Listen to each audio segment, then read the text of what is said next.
Hi, everybody. I hope you all had a nice lunch. So that means that right now you're a little bit sleepy. So I'm going to try and change that. Hopefully, we'll see.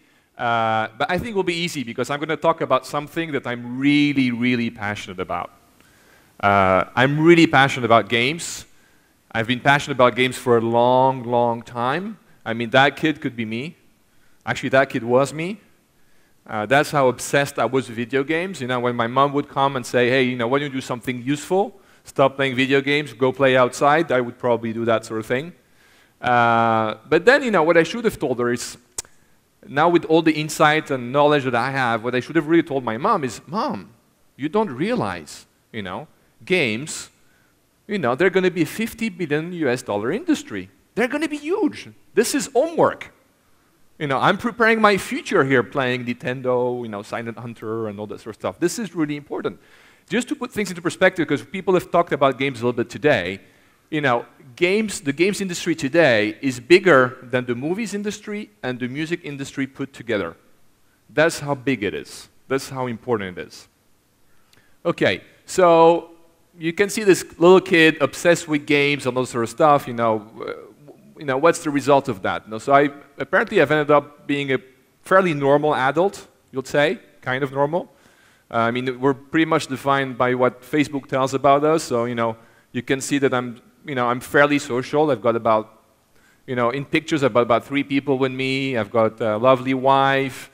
Most of the time I'm smiling, not all of the time. So, I ended up being a fairly normal kind of person. If you want to know, most of my friends are engaged, but I still have 33 single friends, if anybody's interested.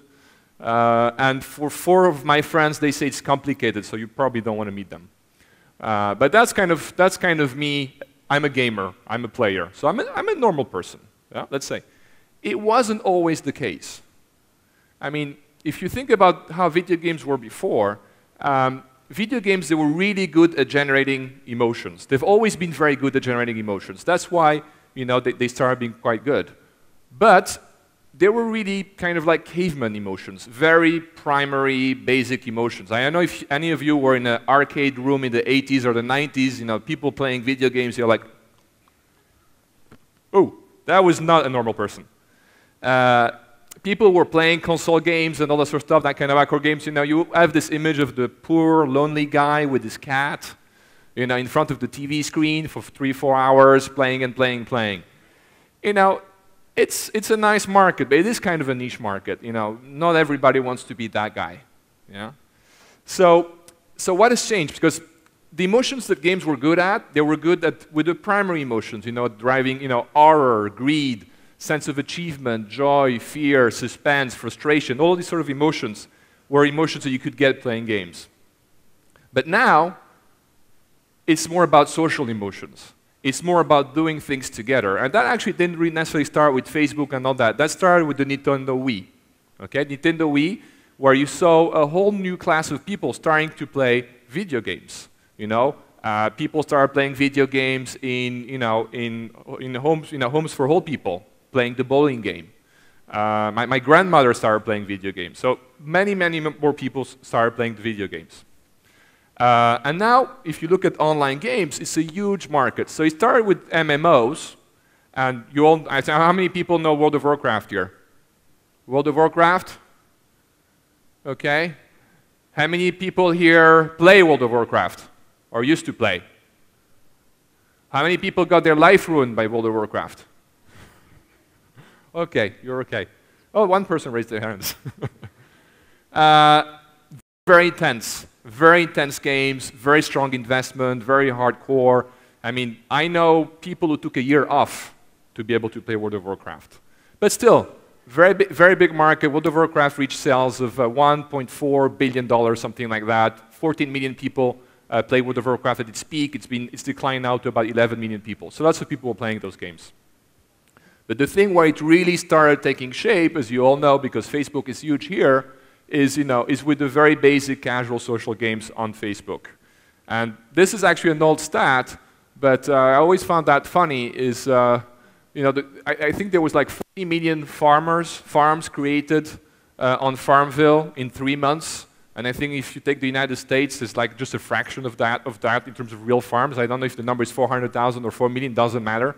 But 40 million people just became farmers overnight, which I thought was interesting. And then if you look at the type of player, I mean, the average farmer, we all know who it is, but the average player was actually a 43-year-old woman, with actually an okay average salary, $50,000 and plus. Not the type of person, if you go back to that picture, not exactly the same kind of market, the same kind of person. So really big expansion of the video games market. This is why I'm saying it is the new big thing now, already the new big thing. I mean, if you look at Facebook and all that, there's over 100 million people who play games on social networks. And the next big thing that's already happening now, that's even taking that further, is how many people here know Angry Birds? Okay. Everybody. Everybody's played Angry Birds at least once. So that shows you, I mean, you had World of Warcraft, maybe 10, 15% of the room had played. If you take then, Farmville, all that sort of stuff, I'm sure most of you have played. Angry Birds, everybody's played. Everybody in this room has played Angry Birds. You're all gamers. You're all players. You don't define yourself as gamers, but deep inside, we all in this room are that guy. But the reason we're able to be that guy is because it's gone beyond what we had before. And you can see the activity on mobile is really games. So how many of you spend more than half of your time on your mobile playing a game? How many? Just raise your hand. How many? Everyone else who hasn't raised their hands, you're probably lying. Just so that you know. It's fine, it's okay, you can play games on your mobile. I'm going to show you afterwards where you play games on your mobile. That's going to be interesting. 1 billion Angry Birds downloaded. This was actually some time ago. But that's 1 billion people. 1 billion people have played Angry Birds, at least. I mean, compare that with World of Warcraft, 14 million people. That was 3, 4 years ago. A year ago, 1 billion people play a game, one game. I mean, this is huge. This is bigger than movies. This is really big. What has allowed this? What has helped this on top of new platforms? It's a new business model. Freemium games. Games traditionally had a big problem. They suffered from what is called piracy. Games were sold in the box, as you know, and then you had to buy the box, and most people, particularly in countries, I think, like where I'm from, Spain, or even here, Turkey, maybe, they would never buy the game. They would just, get a free, ripped copy of the game. So that means that the game publishers really had some really stupid rules, security rules, that just made games very, a very bad experience. It was very hard to just get a game. Now basically everybody who does games now understands how to do games, wants everybody to pirate their game because the games are free. So it's very, very easy to get new players. And then basically you monetize them with what we call freemium, virtual goods, all that sort of stuff. And that's really helped a lot. And just to give you an idea of how big freemium has become, so basically in June 2010, if you take basically the top iOS games, so the games on iPad, iPhone, and all that, only 9% of the top grossing games were basically freemium games. All the other games were games that would cost 99 cents, 2 euros, 5 euros, whatever. Now, I mean, not even, last year, June 2011, the number was 52%. I think if we look at the number today, it's probably grown quite a lot. So freemium's becoming really big. Why? Because it's really smart. Why should everybody, pay the same for a game? So let's say, how many people here have played Angry Birds more than 1 hour? Please raise your hand. More than 1 hour. Okay. Now, anyone who's played more, so keep your hands up, please. Keep your hands up. Anybody who's played more than 10 hours, keep your hands up. Okay. Do you think it's fair that you who played an hour paid the same price as somebody who played 10 hours? No, the person who played 10 hours or even 20 hours or 50 hours, he's willing to pay more for that game. So that makes sense. So that's why you have sort of different types of players. And it can really go from very, very lots of levels. So you'll have 90% of the people who pay €0 to play a game, let's say, but you'll have a small percentage that pay 12 euros, 46 euros, and here they call them kings, some people call them whales, I call them true fans, will pay thousands of euros. Just to give you a concrete example, in our main game, which is a strategy game called eRepublik.com, which we just translated Turkish and launched here, the top players, the biggest spenders, will spend 10,000, 20,000, 30,000, 50,000. Anybody think they spend more? Up to 80,000 euros in 1 year to play one game. That's to give you an idea of the elasticity and the potential there. So if you want more proof that games are taking over the world and they're really the next big thing, they're taking every corner of the world, including your toilets. So of the 50% of people, the 50% of the time that you spend playing, there was actually this poll that it was US people, so probably in Turkey nobody plays, nobody uses their mobile in the bathroom, I'm sure. This is just Americans who do that. But basically, 56% of people admitted to saying that they use their mobile phone in the bathroom. Okay? And actually, about a quarter of those use it to play games. So the their hands and say they play Angry Birds, just so that you know, there's about a quarter of the people in this room that play games in the bathroom. That's a big number. But what about Turkey? Why did we translate our game to Turkey? Why is Turkey important? Well, Turkey is a huge market. It is really a big, big market. There are basically 22 million active gamers in Turkey. That's a very, very big number. This is actually a recent study by Newzoo that I got from 2012. And the size of the market is close to $500 million. That's a big market. $500 million. Huge market. 60% of that market, so the majority of that market, is still with PC and console and that sort of stuff, but you're going to see why that's going to decrease very quickly. But, you know, social games, mobile games, casual games, and MMOs. MMOs are still very big in Turkey. I mean, it's becoming a big part. This is in cash. This is the market share in terms in cash. If you go to the next slide, you're going to see that in terms of platform, it's a very different graph. So you saw the revenues before. Now you can see where they're playing.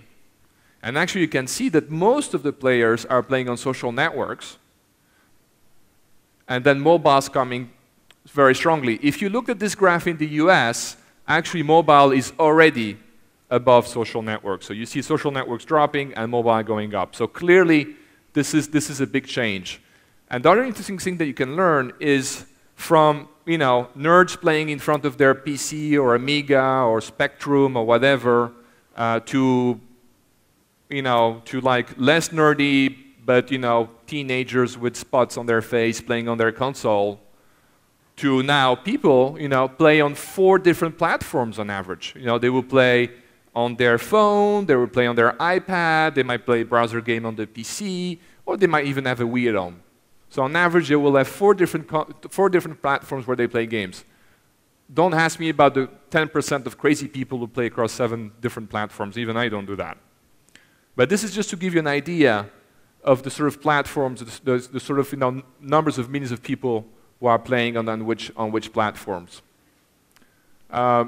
If you want to have a bit more detailed numbers, and by the way, we have a full infographic that's available on my blog, alexisbonte.com. You'll see the address about this thing. I just wanted to share some information that we have about eRepublik. Why did we translate? Why did we decide to do a Turkish version? I mean, we're based out of Madrid. We've got developers in Bucharest. And we are actually an Irish company, so why Turkey? I mean, we never did anything in Turkey. But so I think up to 3 years ago, we had very few users in Turkey and almost no revenues. And then something happened. You know, eRepublik is a strategy game. It's a virtual version of the real world with the real countries and all that. And apparently, I didn't know, you know, although I used to like history, apparently there's some unfinished business between Greece and Turkey. Don't want to get too much into the details there. And what happened is Greece, in the game, invaded Turkey and Cyprus.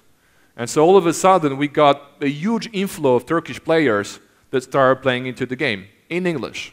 It was like, wow, how did that happen? And because basically they decided they wanted to free Turkey from the Greek invasion.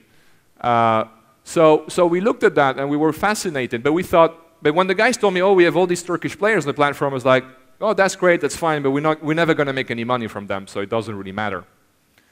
And then we started looking at the stats. And today, before we launch it even in Turkey, we see that we're making about €2 per MAU, so that's per monthly active Turkish user. €2 per month. That's a good number, you know, when you're talking about tens of thousands of users or even more, before even launching in the market, you're making €2 per month per user, so that was interesting. And now we really have a situation where Turkey is actually our 5th largest market worldwide, even before we launch a localized version.